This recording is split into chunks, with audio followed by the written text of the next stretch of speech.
Hey guys, welcome back. Dr. Anime here. We're going to be discussing events that happened in The God of High School, episode 12. So I'm going to try to make this one a bit, trying to make my videos a little bit shorter, because these will go on forever. So I'm going to try to narrow down some of the major points, and then if you want to know more, you could just, actually support the series, watch them, and then maybe we could discuss what happened down below. So it starts with Mandeok summoning Nox's God,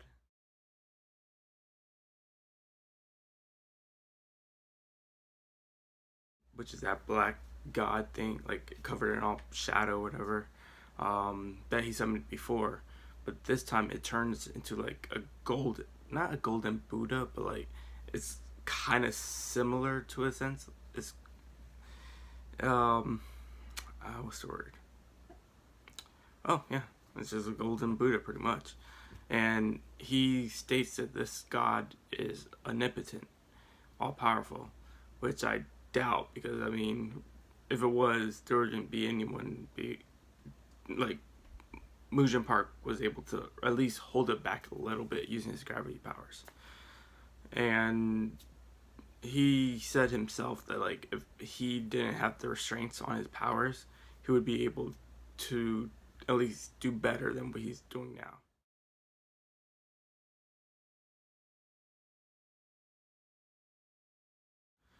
So he needs a key to unlock, to fully unlock all borrowed power users' abilities, I think, is what he alluded to. So as that happening, Jegal is like we see like a little backstory of Jegal about how his mother pretty much sold him to an old man who accepted him as his heir. So he wanted someone who was worthy of his heir, and that was Jegal. So Jegal is shown to gain his power from Mandeok Sang, and he killed his adopted father with that power in the flashback. At least that's what it seemed like he did. And he summons forth these creatures that he called impoverished, and they start to fight llpyo, who's in his fox form.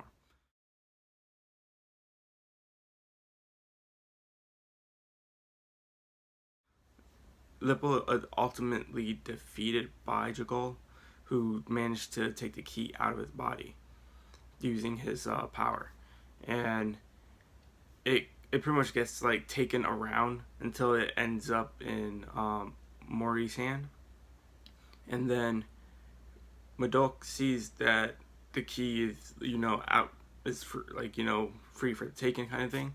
So Mujin does some type of summoning power, which I didn't know he even had. I mean, did he have it in the book? It was so long ago. Well, pretty much he sent all the younger fighters to an underground area, and we see Jegal going around beating up people like Han and Mira looking for the key.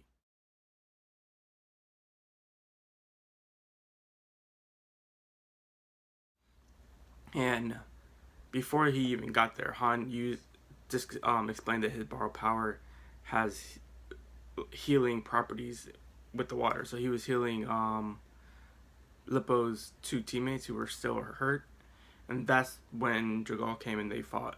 And both him and Mira both used their borrowed power, and they next thing we see is just them on the ground defeated. And Mori was with llpyo before, but llpyo told him to keep the key and keep it safe. So he went looking for Mira and Han, and eventually he finds Jegal, and he starts to fight them.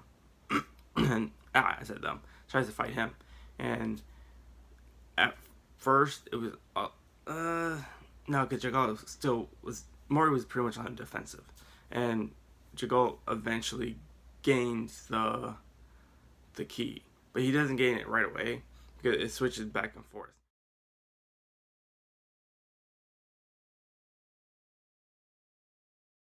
So the commissioners were fighting the numerous creatures that were coming out the gate, and the president, the U.S. president, said, "Forget the deal we had with Mujin.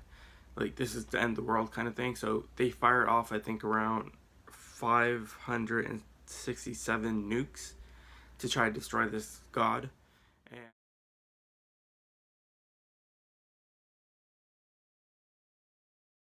and that would be enough to destroy the whole country.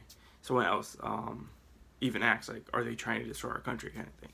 So as it's traveling, and then they're still fighting and stuff, another member of the Six came, like the leader of the homeless society came, and he was helping Mujin to try to hold back the god so it doesn't destroy the area.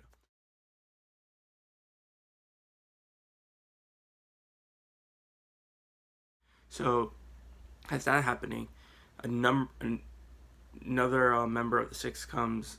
Well, um, Na was already there. The old man who trained Mori, he was already there fighting too. But this is Jeon's grandfather.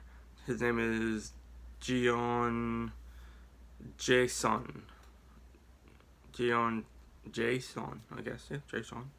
And he teleports everyone in the city away from away from the area, and then he used his magic to reconfigure all nukes and made one giant nuke.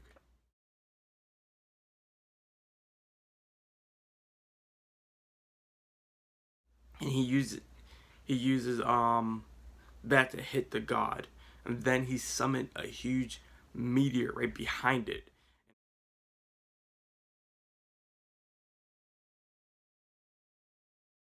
and it caused a huge explosion, and it kills. I'm pretty sure it kills the god because God's on the ground, and he collapsed, and Modok's still there, and I think he collapsed too, or at least he's injured, and that's when we see Mori and others like on the ground, and they like get back up, and that's when he lost the key, and Jegal has like is in a form kind of like he has like eyes and mouths around his body from like his summoned creatures and stuff like on his body, and he has like a mouth like right there, and he feeds it the key, and then he undergoes this new form, and it ends with him being in this new form. So the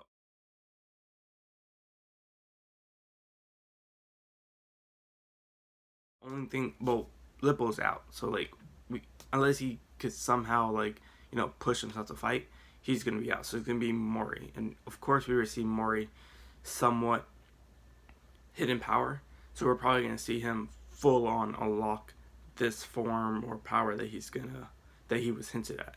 So next episode is gonna be the episode to watch. I can't wait. Hopefully we see the other six Wait, does he show? I don't think he shows up. Yeah, because this is the final fight, I think, for this season, and then it should be going into season 2, I think, because the next big bad is gonna be more. I don't want to spoil anything, but yeah, let me know what you think of this episode. What you think is gonna happen. What you're hoping for happen next time. Do you think we're gonna anyone else is gonna die? Like I would Mujin go back? No, I don't know because they could change it. So I don't know. Let me know what you think though, and I'll let you know what I think too. All right, see you guys next time. All right.